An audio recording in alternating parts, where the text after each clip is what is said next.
परिवार का हो जाएगा धीरे धीरे आगे। तो वो जरूरी चीज न है। तो जो हम लोगों ने कहा कि अगर पढ़ लेगी लड़की और वो जब शादी होगा लड़का लड़की में, तो जो पुरुष है वो तो रोज रात में जो सदिया होता है उसके साथ करता है ना, तो उसी में और पैदा हो जाता है। और लड़की पढ़ लेती है तो हमको मालूम था कि वो करेगा ठीक है, लेकिन अंतिम में भीतर मत घुसाओ, उसको बाहर कर दो। करता तो है, तो उसी में अब समझ लीजिए संख्या घट रही है। अब आप जान लीजिए कि जो संख्या थी पहले, आप पत्रकार लोग भी ठीक से समझिए मेरा बतवा को, याद करिए। अब पहले क्या था, अरे सुनो, 4.3। अब घटते घटते लास्ट ईयर के पहले ही जो रिपोर्ट आई है, अभी तो और हम कहें नया रिपोर्ट दे दो, तो 2.9 पर पहुंच गए। अब बहुत जल्दी 2 के पास हम लोग पहुंच जाएंगे। तो इसीलिए जरा ये जान लीजिए कि कितना खुशी की बात है। तो घबराहट क्या कह रहे हैं कि जतवा घट गया है, अरे काला घटेगा, अब धीरे धीरे घटेगा। जब आप देख रहे हैं 18.46 से घट करके 13.6 है।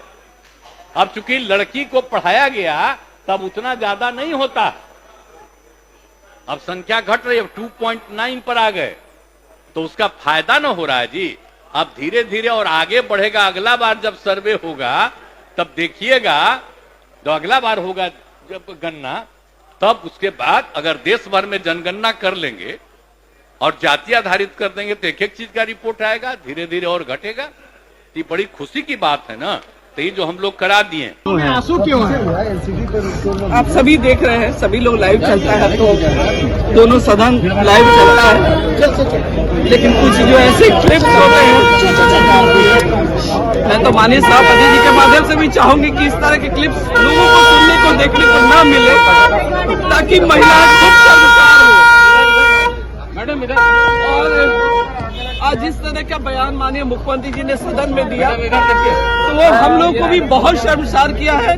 और मैं अपने आप को रोक नहीं पाई, मैं उठकर सदन से बाहर चली आई। और भी हमारे 7-8 महिलाएं बहनें थी, शायद वो अपने नेता को सुनना चाह रही, वो सुन रहे होंगे, मुझे उससे कोई आपत्ति नहीं है, लेकिन मुझे सुनने की शक्ति नहीं थी, इसलिए मैं हाउस से उठ के बाहर चली आई।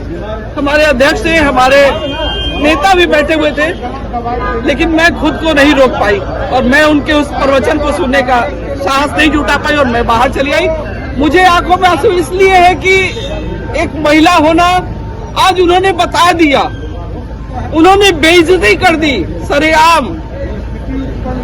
जो विषय पर्दे के पीछे होता है वो सारी दुनिया जानती है। आज का युवा तो यूट्यूब और सारे मोबाइल हाथ में आपके, कौन नहीं जानता है सेक्सुअल? किसको पढ़ा रहे हैं आप, किसको बता रहे हैं?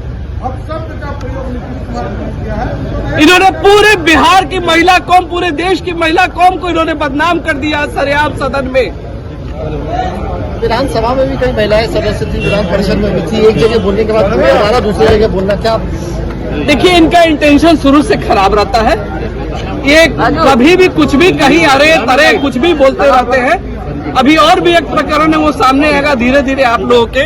इनकी लैंग्वेज लिटरेचर जो कहा जाता है, संगत से गुण होते, संगत से गुण जात, तो जिस संगत में पढ़े हुए हैं, इंजीनियर थे, लैंग्वेज लिटरेचर अच्छा बोलते थे, लेकिन अब इनका जो क्या कहे तथाकथित हमारे डिप्टी सीएम है, जो मैट्रिक का सर्टिफिकेट जिनको प्राप्त नहीं है, तो इनकी भी क्वालिटी वही हो गई है, वही ग्रेड हो गया है, तो मुझसे ज्यादा कहने की कोई आवश्यकता नहीं। Yesterday's statement of Chief Minister of Bihar was very derogatory.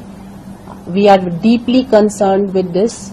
NCW, on behalf of every woman of the country, is deeply concerned that the way he spoke was like a C-grade movie dialogue in the assembly, in front of women, in the assembly, in front of everyone. And the worst was men sitting behind, they were also laughing.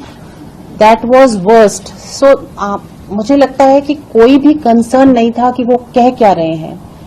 अगर उनको knowledge देनी थी तो बहुत सारे तरीके हैं जिस तरीके से नॉलेज दे सकते हैं। एक्शंस और वर्ड्स दोनों ही बहुत भद्दे थे और एक भद्दे मजाक की तरह थे। पूरी महिलाओं को उससे शर्म आई और वो सुन नहीं सकती हैं। वर्स्ट इज स्पीकर ने अभी तक एक्सपेंज नहीं किए हैं उनके, और आज भी वो मीडिया में दिखाए जा रहे हैं, बार बार रिपीट हो रहे हैं उनके डायलॉग्स।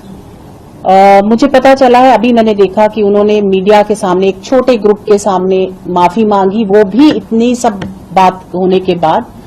केवल माफी मांगना एक उसका उपाय नहीं है।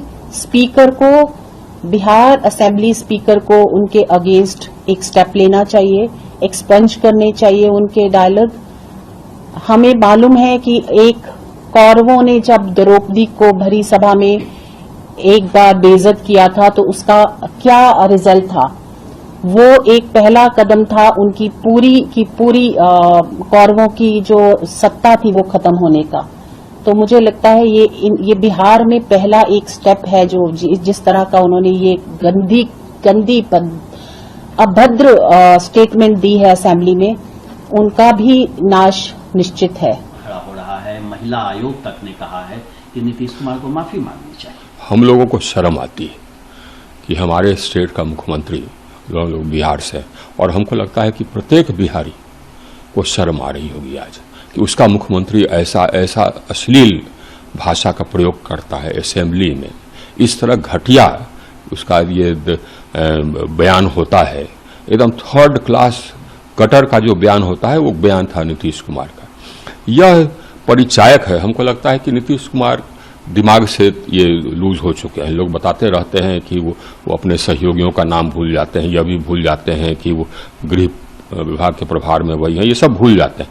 उनका लगता है कि दिमाग फैल गया। नहीं तो ऐसी भाषा, इतनी अपमानजनक भाषा महिलाओं के लिए, बच्चों के लिए, जवान युवक युवतियों के लिए इतना घृणित स्तर का ये भाषा है कि हम क्या कहें।